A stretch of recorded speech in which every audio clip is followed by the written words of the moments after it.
السلام علیکم جماعت چہارم، امید کرتی ہوں آپ سب خیریت سے ہوں گے۔ آج ہم احساس ذمہ داری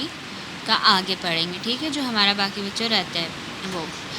اس پر حسن کے ابو نے پوچھا،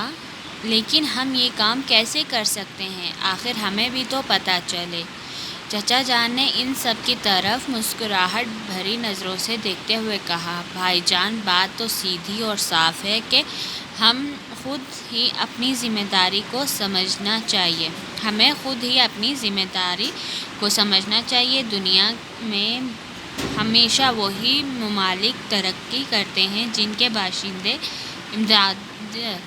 امداد باہمی کے ذریعے سے اپنے کاموں کو سنوارتے ہیں۔ ہم جب بیرون ملک جا کر دیکھیں تو پتہ چلتا ہے کہ وہاں کی ترقی میں اداروں اور حکومت سے زیادہ خود عوام کا ہاتھ ہے۔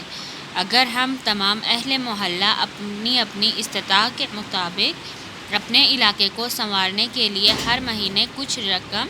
ڈالیں تو یہ گلیاں اور نالیاں بھی تعمیر ہو جائیں گی، ہمیں اس کیچڑ سے نجات بھی مل جائے گی اور وقت پڑنے پر ہم کسی ضرورت مند کی مدد بھی کر سکیں گے۔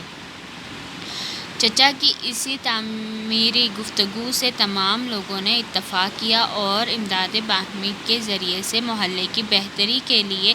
کام کرنے کا عزم کیا۔ اگلے دن حسن کے ابو نے تمام محلے والوں سے پیسے اکٹھے کیے اور گلی کی تعمیر و مرمت کا کام شروع کروایا۔ محلے کے سب مردوں اور بچوں نے اس کام میں مزدوروں کی طرح مدد کی۔ جی بچوں، کیا ہوا؟ اب حسن کے ابو نے پوچھا کہ ہم لوگ یہ کام کیسے کر سکتے ہیں، یعنی کہ ہمیں بھی تو بتائیں کہ ہم لوگ کیسے کریں۔ تو جو چچا جان تھے وہ انہوں نے یعنی کہ مسکراہٹ بھری، یعنی کہ ہنستے اچھے نظروں سے سب کی طرف دیکھا اور کہا، بھائی جان، بات تو بالکل سیدھی سی ہے کہ ہمیں خود اپنی ذمہ داری کو سمجھنا چاہیے کہ دنیا میں وہی ممالک ترقی کرتے ہیں جن کی عوام امداد باہمی کے ذریعے سے اپنے کاموں کو سنوارتی ہے، کہ وہ کرتی ہے، ہر کام کرتی ہے۔ یہ نہیں ہے کہ ہر ایک کام حکومت پر چھوڑ دے، ایسے نہیں ہوتا۔ ہم جب بیرون ملک جا کر دیکھتے ہیں، چچا نے کہا، تو وہاں پر دیکھتے ہیں کہ ترقی، ان کے جو ملک میں جو ترقی ہے اس میں سب سے زیادہ ہاتھ جو ہے وہ عوام کا ہوتا ہے۔ وہ خود اپنا کام ہاتھ سے کرتے ہیں، نہ کہ ادھر کے ادارے اور نہ حکومت وہ زیادہ نہیں کرتی، جبکہ عوام زیادہ کرتی ہے۔ اگر ہم تمام اہل محلہ اپنی استطاعت، یعنی کہ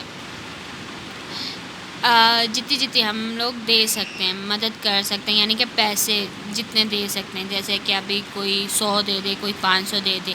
ایسے، ٹھیک ہے نا، کے مطابق اپنے علاقے کو سنوارنے کے لیے ہر مہینے کچھ رقم جمع کر لیں،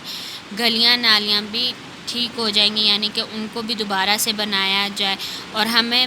وہ جو کیچڑ ہوتا ہے، جیسے کہ مٹی ہو جاتی ہے، بارش ہو تو مٹی ہو جاتی ہے ہر طرف، ویسے اس سے بھی نجات ملے گی، اور وقت پڑنے پر ہم کسی ضرورت مند، یعنی کہ جیسے کہ گلی میں کوئی بہت زیادہ غریب ہے اور اس کے پاس پیسے نہیں ہوتے، اسے علاج کی ضرورت ہوتی ہے، تو اس کو بھی ہم لوگ دے سکتے ہیں، ٹھیک ہے۔ تو چچا جان کی اس تعمیراتی گفتگو پر، یعنی کہ انہوں نے یہ ساری تعمیری گفتگو پر